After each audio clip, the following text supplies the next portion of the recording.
জানা আছে। আমি রাম, রক্তারক্তির ব্যথা নয়, নয়কো ক্ষত কোনো চির, শূন্য নয়নে বানায় বানায় হৃদয় হস্তে। শৈশবে মনোবেদনা ছিল না, ছিল গন্ধে সর্বফুল, সমুখকে পাচার নয়, শিবিরে চালিতে যায় লাগুল। আমি সেই সুনামকে নির্যাতিত অবহেলিত রাম, এই কলির পরশুরাম। কেন কেন আজ গরিব হকার তার সুখের সংসারে দুঃখের বন্যা বইছে? কেন আখির মাথায় চাপিয়ে দেওয়া হলো মিথ্যে কাল বেঁধে অপরাধ? তারা হয়ে যে থাকতে চেয়েছিল পল্লবের আখিতে, কেন তাকে অবজ্ঞার অবহেলায় তোমরা করেছো অন্ধ? আরে সে কৈফিয়ত কি তোমাকে দিতে হবে না? দিতে হবে। আজ তোমাকে তোমার সমস্ত কাজের কৈফিয়ত আমাকে দিতে হবে প্রধান সাহেব।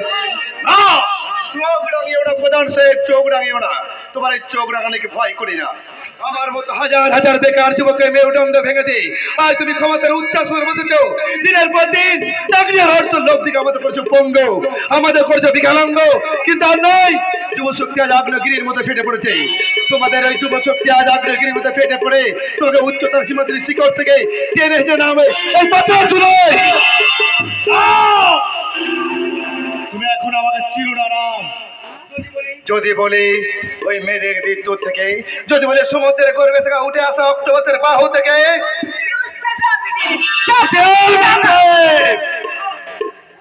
এই পরশুরামের চামড়া ছাড়াতে এলে তোমার সাদা দেহের এই নরম তুলতুলে চামড়া ছাড়িয়ে আমি আর পায়ের জুতো বানাবো, জুতো।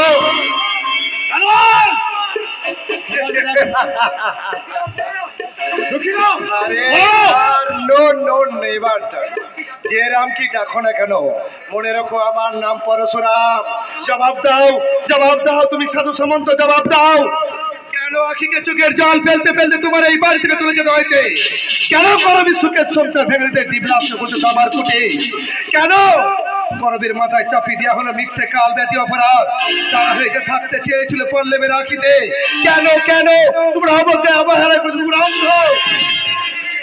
আরে ওই মেয়েটার এজ হয়েছে, রোগের জীবাণু বহন করেছি।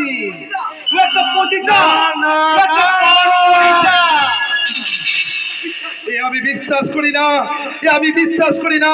এ তোমাদের সাজানো ষড়যন্ত্র, এক গভীর চক্রান্ত। আমার একটা কথা স্মরণ রেখো শয়তান, আখিকে যদি কিছু করতে চাও, এই পরশুরাম কিন্তু তোমাদের ক্ষমা করবে না।